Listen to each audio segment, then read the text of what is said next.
নমস্কার, good evening. আমি ইলমাস Syed and you're watching the big story with ইলমাস Syed. আজ আমরা এমন এক যুদ্ধের কথা বলবো যা কোনো বন্দুকের আওয়াজ ছাড়াই লড়া হচ্ছে। এগুলোকে কোল্ড ওয়ার বলে, এগুলোকে ট্রেড ওয়ার বলে, এগুলোকে বলে আবার জিওপলিটিক্যাল ওয়ার্স। কোনো বন্দুক, কোনো কামান এতে লাগে না। তবে নিঃশব্দ কিছু পেনের আঁকিবুকিতে কয়েকটা দেশের কিংবা কয়েকটা ভৌগোলিক অবস্থানের পলিটিক্যাল মানচিত্র নতুন করে আঁকা হয়। এই ধরুন, আমাদের আন্দামান নিকোবর দ্বীপপুঞ্জ থেকে মাত্র 58 কিলোমিটার দূরে কোকো আইল্যান্ডে এমন কিছু ঘটছে যা ভারতের নিরাপত্তার জন্য একটা বড় অ্যালার্ম কিংবা অ্যালার্ট। আগে এখানকার রানওয়ে ছিল মাত্র 1400 মিটার, মাটির তৈরি, কিন্তু হঠাৎ রাতারাতি সেটা 2300 মিটারের কংক্রিট রানওয়েতে পরিণত হয়েছে কি করে এবং কেন? কোনো ট্যুরিস্ট তো ওখানে যায় না। তাহলে কি চীন আমাদের ঘরের দরজায় বসে আমাদের ওপর নজরদারি চালাবার চেষ্টা করছে? শুধু রানওয়ে নয়, কোকো আইল্যান্ডের উত্তর পাহাড়ে বসানো হয়েছে একটি অতি শক্তিশালী ওভার দ্য হরাইজন রেডার। এই রেডার 500 থেকে 600 কিলোমিটার গভীর পর্যন্ত ভারতীয় আকাশসীমা এবং ভারত মহাসাগরের প্রতিটি জাহাজের গতিবিধি ট্র্যাক করতে পারে। অর্থাৎ আমাদের নৌবাহিনী কখন বেরোচ্ছে, আমাদের এয়ারফোর্স কি প্র্যাকটিস করছে, কোন মহড়ায় কখন কি করছে, সবই চীন নিজের নখদর্পণে আনতে পারে। আজকের ইনভেস্টিগেশনে আমরা ফাঁস করব চীনের সেই সাইলেন্ট ওয়ার বা চুপচাপ যুদ্ধের ব্লুপ্রিন্ট। ভাবছেন চীন কেন এত টাকা খরচ করছে? কারণটা হলো ভয়। চীনের 80% অপরিশোধিত তেল আসে ভারত মহাসাগর দিয়ে। যদি ভারত একবার এই রাস্তা বন্ধ করে দেয়, তবে 10 দিনের মধ্যে চীনের ফ্যাক্টরি বন্ধ হয়ে যাবে, পেট্রোল পাম্প খালি হয়ে যাবে, চীনে অয়েল ক্রাইসিস শুরু হবে। চীন জানে ভারত মহাসাগরের আসল বস কে। লেডিস এন্ড জেন্টলম্যান, এই মুহূর্তে ভারত মহাসাগরের আসল বস ইন্ডিয়া। আর তাই চীন তৈরি করেছে স্ট্রিং অফ পার্লস বা মুক্তোর মালা, ভারতকে 4 দিক থেকে ঘিরে ফেলার এক ভয়ঙ্কর চক্রান্ত। ভারতের উন্নয়ন দেখে চীনের ঘুম উড়ছে। তারা জানে হিমালয়ে ভারতকে হারানো অসম্ভব, তাই তারা সমুদ্রে জাল বেছাচ্ছে। একে তারা বলছে স্ট্রিং অফ পার্লস। প্রথম মুক্ত বাংলাদেশের চট্টগ্রাম বন্দর, যেখানে চীন এই মুহূর্তে $2 বিলিয়ন বিনিয়োগ করেছে। রিপোর্ট বলছে এখানে তাদের গোপন লিসনিং পোস্ট আছে। এই লিসনিং পোস্টটা কি বলুন তো? লিসনিং পোস্ট হলো এমন একটি ঘাঁটি যেখান থেকে চীন সরাসরি ভারতের ওপর নজর রাখতে পারে, বঙ্গোপসাগরে আমাদের গতিবিধি ট্র্যাক করতে পারে। এবার আসি দ্বিতীয় মুক্ততে। এই মুক্তোর মালার দ্বিতীয় মুক্ত মায়ানমারের কিউ বন্দর, কিউ, যেখানে $7.3 বিলিয়ন একটি প্রজেক্ট চীন তৈরি করছে। এখান থেকে সরাসরি ইউনান প্রদেশ পর্যন্ত পাইপলাইন গেছে। আর সাথে আছে সেই কোকো আইল্যান্ড, যা এখন কার্যত চীনের একটা এয়ারবেসে পরিণত হয়েছে। কিন্তু সবচেয়ে বড় ট্র্যাপটা শ্রীলঙ্কার হাম্বানটোটোতে। $1.4 বিলিয়ন লোন শোধ করতে না পেরে শ্রীলঙ্কা এই বন্দর 99 বছরের জন্য চীনকে লিজ দিয়ে দিয়েছে। ঠিক যেভাবে ব্রিটিশরা হংকং দখল করেছিল, ঠিক সেভাবেই শ্রীলঙ্কার এই বন্দর চীন দখল করেছে। 2022 সালে ভারতের প্রবল আপত্তি সত্ত্বেও এখানে চীনের Yuan-15 স্পাইশিপ 7 দিন ধরে ঘাঁটি গেড়েছিল। কেন জানেন? আমাদের মিসাইল টেস্টের ডেটা চুরি করতে। এর বাইরে পাকিস্তানের গোয়াদার আছে, যেখানে চীনের টাইপ 039 সাবমেরিন দেখা গেছে। আছে জিবুতিতে তাদের প্রথম বিদেশি মিলিটারি বেস। তানজানিয়া, কেনিয়া থেকে শুরু করে কম্বোডিয়া, চীন 4 দিক থেকে ভারতকে ঘেরাও করার একটা চেষ্টা করছে। আর এই ঘেরাও করার চেষ্টাকেই বলা হচ্ছে স্ট্রিং অফ পার্লস। কিন্তু ভারত কি হাত গুটিয়ে বসে আছে নাকি? একদম না। চীন যদি মুক্তোর মালা তৈরি করে, তবে ভারত তৈরি করেছে ডায়মন্ড নেকলেস বা হীরের হার। ভারতের তুরুপের তাস হল আন্দামান ও নিকোবর দ্বীপপুঞ্জ। এই আন্দামান এবং নিকোবর দ্বীপপুঞ্জকে বলা হয় ভারতের আনসিঙ্কেবল এয়ারক্রাফট ক্যারিয়ার। 2020 থেকে 2025 সালের মধ্যে ভারত এখানে 15,000 কোটি টাকা খরচ করেছে। ক্যাম্বেল বেতে তৈরি হয়েছে 3000 মিটারের রানওয়ে, যেখান থেকে আমাদের P-8 সার্ভেলেন্স প্লেন আর ফাইটার জেট ওঠানামা করতে পারে। এখান থেকে ভারত মালাক্কা স্ট্রেটের মুখের জন্য কিংবা মালাক্কা স্ট্রেটের মুখ যখন খুশি বন্ধ করে দিতে পারে।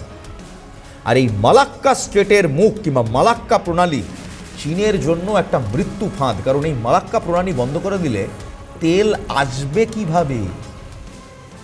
দেখুন, মডার্ন বিশ্বে টাকার থেকেও বড় দামি তেল, এবং যা হচ্ছে বিশ্বে তা ভেনেজুয়েলা বলুন, ইরান বলুন, ইরাক বলুন, যেথা খুশি বলুন, সবই কিন্তু তেলের লড়াই।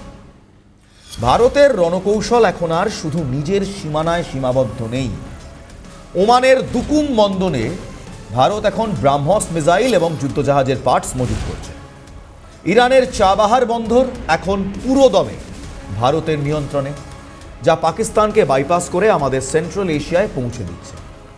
এছাড়া ইন্দোনেশিয়ার সাবাং বন্দর এবং সেলেসিসের ইজামফন দ্বীপ, ভারত এখানে নতুন করে নেভাল বেস তৈরি করছে।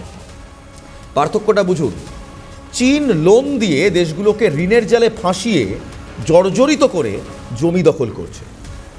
ভারত কিন্তু এই নীতিতে হাঁটে না। ভারত বন্ধুত্বের হাত বাড়িয়ে স্ট্র্যাটেজিক পার্টনারশিপ তৈরি করে এই বেসগুলো বানাচ্ছে।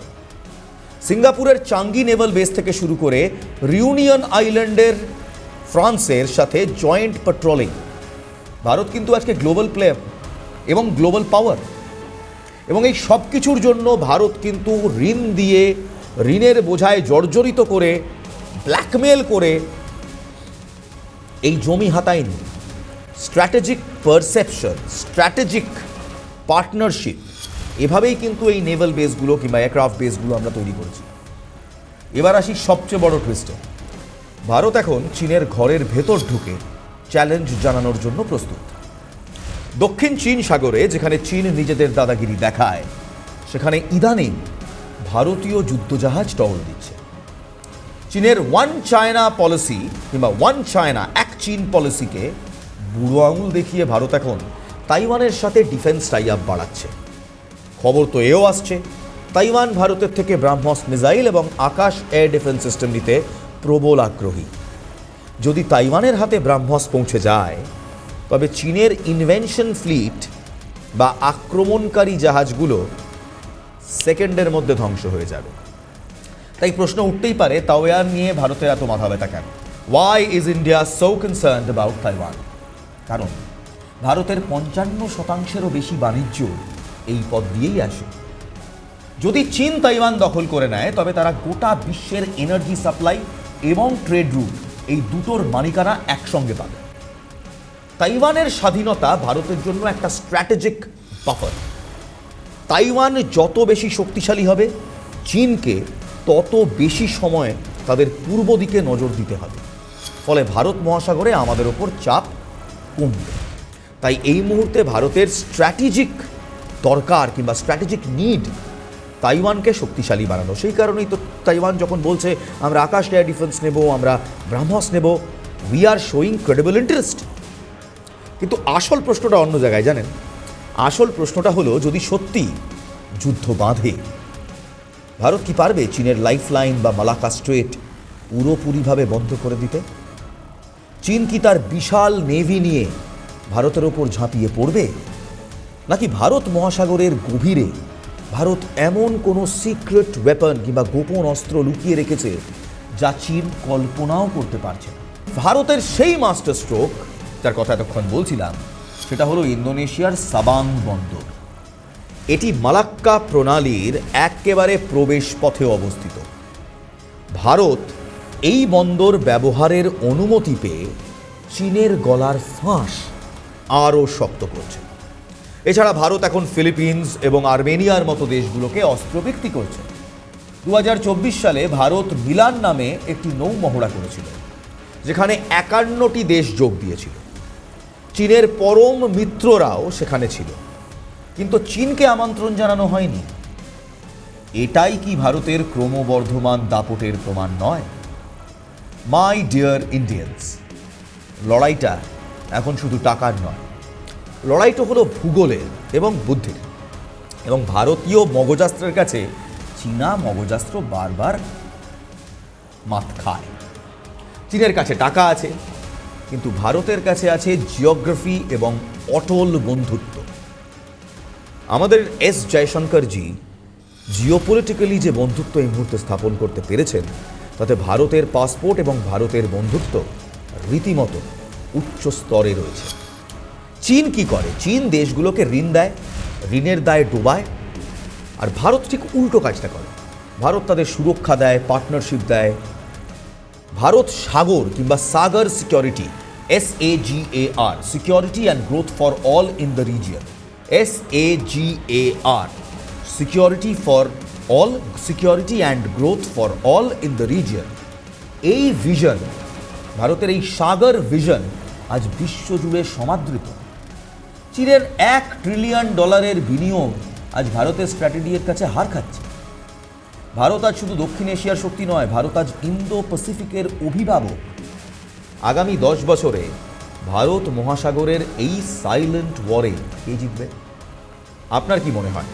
ভারত চীনের এই মুক্তোর মালা ছিঁড়ে ফেলতে পারবে, নাকি চীন আরও দেশকে এই ঋণের ফাঁদে ফেলে তাদের ঋণের বোঝায় জর্জরিত করে তাদের জমি নিয়ে আমাদের এই ডায়মন্ড নেকলেসকে কাউন্টার করার চেষ্টা করবে? দেখুন, সহজ রিয়ালিটি বলে এটাই চীনের করা উচিত, কিন্তু চীন করবে না, কারণ চীন জানে যে মুহূর্তে সে আরও ঋণের বোড়া বাজাবে কিংবা এই ঋণ যখন সে দিতে শুরু করবে, তার নিজের সমস্যা হবে। ভারতের এই বীরত্ব গাথা নিশ্চয়ই আপনাদের গর্বিত করছে, কিন্তু এই বীরত্ব গাথার পেছনে আমাদের গোয়েন্দাদের অক্লান্ত পরিশ্রম লুকিয়ে রয়েছে, বিশ্বাস করুন। আর শুধু অক্লান্ত পরিশ্রম নয়, তার সঙ্গে লুকিয়ে রয়েছে আমাদের ডিফেন্স অ্যান্ড এক্সটার্নাল অ্যাফেয়ার্স পলিসির কিছু সূক্ষ্ম ট্রেড লাইন্স, যে ট্রেড লাইন আজ আমাদের আন্দামান নিকোবর দ্বীপপুঞ্জ থেকে মাত্র 58 কিলোমিটার দূরে কোকো আইল্যান্ডের চীনের বৃহত্তর এয়ারবেস বানানোর পরিকল্পনাকে সরাসরি পৌঁছে দেয় আমাদের ডেস্কটপে।